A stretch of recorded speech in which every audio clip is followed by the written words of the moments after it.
বিবাহ হ'ল আমাৰ জীৱনৰ এক সামাজিক বান্ধন। আমাৰ ছোৱালীবোৰৰ বাবে ই যেন এক নতুন জীৱন। মই দেখিবলৈ ইমান ধুনীয়া নাছিলোঁ, আৰু ছোৱালীজনী যিমানেই ভাল নহওক কিয় আজিও আমাৰ সমাজত প্ৰথমে গাৰ বৰণ লক্ষ্য কৰা হয়। সেইবাবে মোৰ ঘৰৰ লোকসকলেও ইয়াৰ কথাটো ভাবি চিন্তিত হৈ থাকে। এতিয়া মোৰ সৰু ভনীৰো বিয়াৰ বয়স হৈ গৈছে। তাইক দেখিয়ে সকলোৱে পচন্দ কৰে। ভণ্টিৰ বাবে বহু সম্পৰ্কও আহিছিল, কিন্তু মোৰ দেউতাই মানা কৰি দিছিল, কাৰণ দেউতাই মোৰ আগতে বিয়া হোৱাটো বিচাৰিছিল। পলমকৈ হ'লেও ভগৱানে সকলোৰে প্ৰাৰ্থনাটো শুনিলে, আৰু মোৰ বিয়াখনো তেনেকৈ ঠিক হৈ গৈছিল। সম্পৰ্ক স্থাপন হোৱাৰ পিছতো দেউতাৰ চিন্তা হৈছিল কেনেবাকৈ তেওঁলোকে বিয়াখন প্ৰত্যাখ্যান কৰিব পাৰে বুলি। ঠিক তেনেকৈ মোৰ বিয়াৰ দিনটো আহি পালেহি। এনেকৈয়ে মোৰ বিয়াখন হৈ গ'ল, আৰু মই মনতে ভাবিছিলোঁ যে এতিয়া মোৰ দিনবিলাক ভাল হ'বলৈ আৰম্ভ কৰিব। ফুলশয্যাৰ ৰাতি বিচনাত মই অকলে বহি আছিলোঁ, আৰু তেওঁৰ আগমনৰ বাবে এতিয়া মই অপেক্ষা কৰি আছিলোঁ। তেওঁ এতিয়া ৰুমলৈ সোমাই আহিছিল, কিন্তু মই ভবাৰ দৰে একেবাৰে নহ'ল। তেওঁ খঙেৰে মোৰ উৰণিখন জোৰেৰে তুলি লৈ ক'লে যে, তোমালোকে আমাক বিশ্বাসঘাতকতা কৰিলা। তোমালোকৰ ঘৰৰ মানুহে তোমাৰ সৰু ভণ্টিক নেদেখুৱালে, নহ'লে হয়তো তোমাৰ নিচিনা এজনী ছোৱালীক কোনেও বিয়া নকৰালেহেঁতেন। এইষাৰ কথা কৈ তেওঁ কোঠাটোৰ পৰা ওলাই গুচি গ'ল। বিয়াৰ দিনাও মই দেখিছিলোঁ যে মোৰ স্বামী ইমান সুখী নাছিল। সেইদিনা তেওঁৰ চকুটো মোতকৈ বেছি মোৰ ভণ্টিৰ ওপৰতহে আছিল। মই বহি থাকিলোঁ, আৰু তাৰ পিছত মোৰ ভাগ্যক দুখ দি কান্দিবলৈ ধৰিছিলোঁ।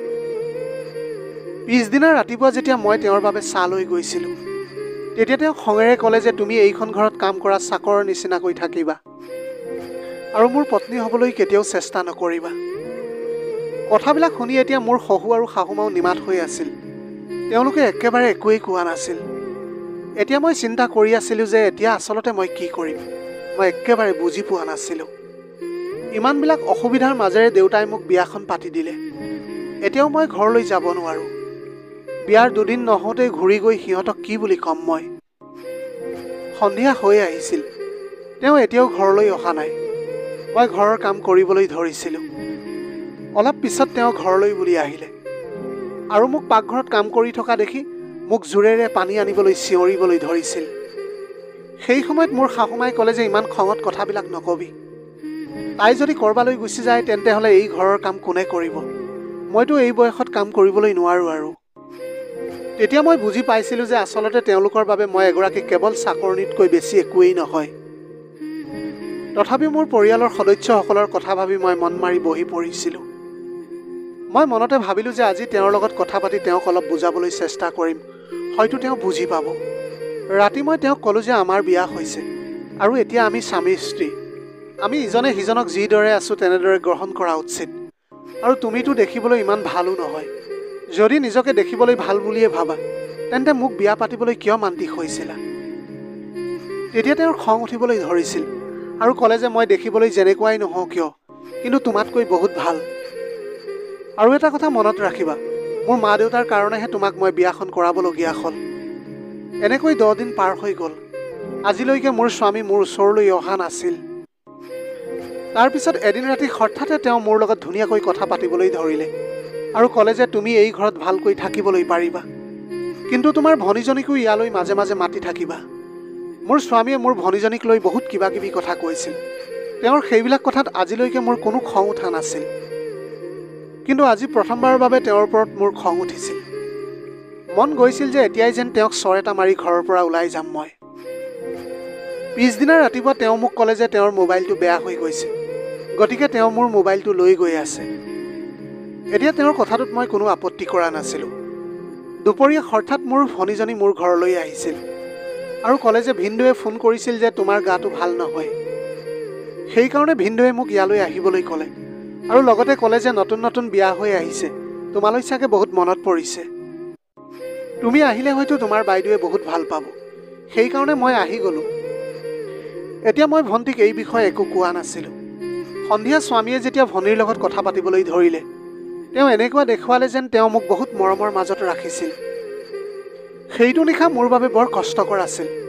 ভণ্টিৰ লগত মই একেটা কোঠাতে থাকিছিলোঁ। তাৰপিছত তেওঁ ৰাতি উঠি আহি আমাৰ লগত শুবলৈ আহিল। তেওঁ এতিয়া এইটো ভাবি আছিল যে মই এতিয়াও বাধ্য হৈ ইয়াতে থাকিম, কিন্তু ৰাতিপুৱা শোৱাৰ লগে লগে ভনীক লৈ মই নিজৰ ঘৰলৈ বুলি গুচি আহিলোঁ। ভনীয়ে বাৰে বাৰে সুধি আছিল যে আমি কিয় এনেকৈ গৈ আছোঁ, কিন্তু সেই সময়ত মই তাইক একো কোৱা নাছিলোঁ। এতিয়া মই নিজকে ধিক্কাৰ দিবলৈ ধৰিছিলোঁ যে আজিৰ ছোৱালী হৈও মই ইমান দুৰ্বল কেনেকৈ হ'লোঁ, তাকো এনে এজন পুৰুষৰ বাবে। ঘৰলৈ গৈয়ে মই শহুৰৰ ঘৰত মোৰ লগত কি কি হ'ল মই সকলো ক'লোঁ। দেউতা আৰু মাৰ মুখত মাত হেৰাই গৈছিল তেতিয়া। ভনীয়ে নিজকে গালি পাৰিবলৈ ধৰিলে যে তাইৰ বাবেই মোৰ এনেকুৱা এটা অৱস্থা হ'ল, কিন্তু মই ক'লোঁ যে তেনেকৈ নাভাবিবা, ইয়াত তোমাৰ কোনো দুখ নাই। মোক নিবলৈ তেওঁ এতিয়া সন্ধিয়া আমাৰ ঘৰ পাইছিলহি। ঘৰলৈ অহাৰ লগে লগে তেওঁৰ আচাৰ ব্যৱহাৰ সকলো সলনি হৈ গৈছিল। তেওঁ ক'লে যে হঠাৎ আমি এনেদৰে গুচি অহাৰ কাৰণে তেওঁলোকৰ বহুত চিন্তা হৈছিল। তাৰপিছত দেউতাক সুধিলে যে দেউতা ৰাণীক লৈ যাবলৈ পাৰোঁনে। দেউতাই তেতিয়া ক'লে যে জোঁৱাই, এতিয়ালৈকে মই তাইৰ জীৱনৰ বহু সিদ্ধান্তই লৈ পেলাইছোঁ। এতিয়া আৰু তাইক মই দুৰ্বল আৰু অসহায় কৰি তুলিবলৈ নিবিচাৰোঁ। এতিয়া তাই যি কৰিবলৈ বিচাৰিব আমি তাকেই কৰিম। দেউতাৰ কথাটোৱে মোক বহুত সাহস দিবলৈ ধৰিছিল। মোৰ চকুলৈ চাই তেওঁ বুজিলে যে এতিয়া মই আৰু তেওঁৰ লগত যাবলৈ বিচৰা নাই। আমি ছোৱালীবোৰে স্বামীৰ বাবে সকলো কৰোঁ আৰু বিনিময়ত মাথো মৰম আৰু সন্মান বিচাৰোঁ, কিন্তু তেওঁ দুয়োটাই মোক নিদিলে। কিন্তু ভাল কথাটো হ'ল যে বহুত দেৰি হোৱাৰ আগতেই মই সাৰ পাই উঠিলোঁ। আজিৰ ভিডিঅ'টি কেনেকুৱা লাগিলে জনাব। যদি ভাল লাগিল তেনেহ'লে লগৰ বন্ধু বান্ধৱীসকলৰ মাজত শ্বেয়াৰ কৰিবলৈ নাপাহৰিব। আপোনালোকৰ গোটেই জীৱনটো হাঁহিৰে উপচি পৰক। পাৰিলে দুখীয়াজনক অলপ সহায় কৰিবলৈ চেষ্টা কৰিব। আপোনালোকৰ অকণমান সঁহাৰিয়ে যদি কোনোবা এজন দুখীয়াৰ জীৱনটো সলনি কৰিব পাৰে, তাতকৈ পুণ্যৰ কাম আৰু এই পৃথিৱীত একোৱেই হ'ব নোৱাৰে। Have a nice day.